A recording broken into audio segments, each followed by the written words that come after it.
মহার্ঘ ভাতা আগামী জুলাইতে যখন ইনক্রিমেন্ট হবে তখন বেসিকের সাথে যুক্ত হবে। এই বিষয়টি নিয়েই যত প্রশ্ন, যত কনফিউশন। রিজনেবল ভাবে দেওয়া হবে। রিজনেবল ভাবে এই বিষয়টা হচ্ছে যে আমাদের যে চাহিদা, সে চাহিদা অনুযায়ী দিতে না পারলেও একটা সম্মানজনক ভাবে মহার্ঘ ভাতাটা দেওয়া হবে। এরপরে তিনি আরেকটি কথা বলেছেন, সেটি হচ্ছে মহার্ঘ ভাতা আগামী জুলাইতে যখন ইনক্রিমেন্ট হবে তখন বেসিকের সাথে যুক্ত হবে। এই বিষয়টি নিয়েই যত প্রশ্ন, যত কনফিউশন।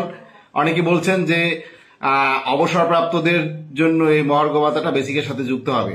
আসলে আমাদের বাংলাদেশেও কিছু কিছু বিষয় ভারত মডেলে চলতে চাওয়া, আগেও ভারত মডেলে চলেছে। ভারতে মূল্যস্ফীতির সাথে সাথে মহার্ঘ ভাতা দেওয়া হয় এবং একটা নির্দিষ্ট সময় পরে সেই মহার্ঘ ভাতাটাকে বেসিকের সাথে যুক্ত করা হয়। বাংলাদেশেও সেই মডেলের এই কথাটা চলে আসছে যে এটা শুধুমাত্র অবসরপ্রাপ্তদের জন্য নয়, সকলেরই এই মহার্ঘ ভাতাটা ইনক্রিমেন্টের সাথে যুক্ত হবে। বলতে যে কথাটি বুঝিয়েছেন সেটি হচ্ছে যে আমি আপনাদেরকে যদি উদাহরণ দিয়ে বলি যে একজন মানুষের যদি বেসিক 15,000 টাকা হয় বা 20,000 টাকা হয়, ধরুন আপনি একজন মানুষের বেসিক 20,000 টাকা, তিনি 1 জুলাই ইনক্রিমেন্ট পাবেন। সেই ইনক্রিমেন্টটা হচ্ছে 5%, মানে হচ্ছে 1,000 টাকা। তার বেসিক হলো 21,000 টাকা 1 জুলাই।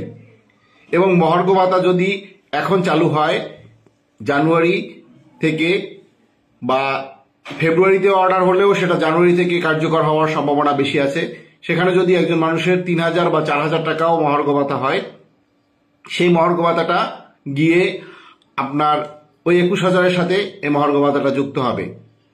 তার মানে হলো যদি 4,000 টাকা মহার্ঘ ভাতা হয়, তাহলে 20,000 টাকা যার বেসিক আছে তার ইনক্রিমেন্ট যোগ হলো 1,000 টাকা, 4,000 টাকা হইল মহার্ঘ ভাতা, মোট হলো 25,000 টাকা।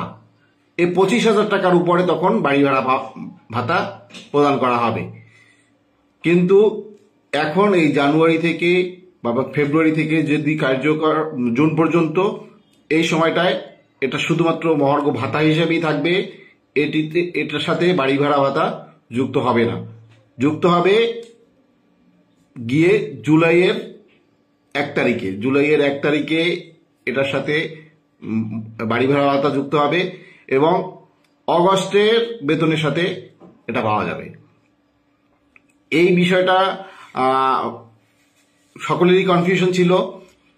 আরেকটি প্রশ্ন আসছে বিভিন্ন মাধ্যম থেকে, যাদের মূল বেতন শেষ ধাপে চলে গেছেন তারা কিভাবে ইনক্রিমেন্ট পাবেন। আসলে যাদের মূল বেতন শেষ ধাপে চলে গেছে তারা আসলে 1 জুলাই ইনক্রিমেন্টটা পাবেন না, কিন্তু মহার্ঘ ভাতা যেটা সেটা তাদের মূল বেসিকের সাথে যুক্ত হবে। অর্থাৎ যদি একজনের বেসিক 30,000 টাকায় গিয়ে শেষ ধাপ হয়ে থাকে, তাহলে তিনি যে মহার্ঘ ভাতাটা পাবেন শুধুমাত্র সেটুকুই তার পরবর্তী বেসিকের সাথে 30,000 টাকার সাথে যুক্ত হবে। তিনিও যদি 4,000 টাকা মহার্ঘ ভাতা পেয়ে থাকেন, তাহলে তার বেতন জুলাইয়ের 1 তারিখে মূল বেসিক 34,000 টাকায় দাঁড়াবে। তিনি যে অন্য সবাই যেরকম 5% ইনক্রিমেন্ট পেয়ে 1500 টাকা যুক্ত হতো, কিন্তু তার ক্ষেত্রে সেটা যুক্ত হবে না। ঠিক একইভাবে যারা অবসরপ্রাপ্ত আছেন তাদের ক্ষেত্রেও এই একই থিওরি প্রযোজ্য হবে।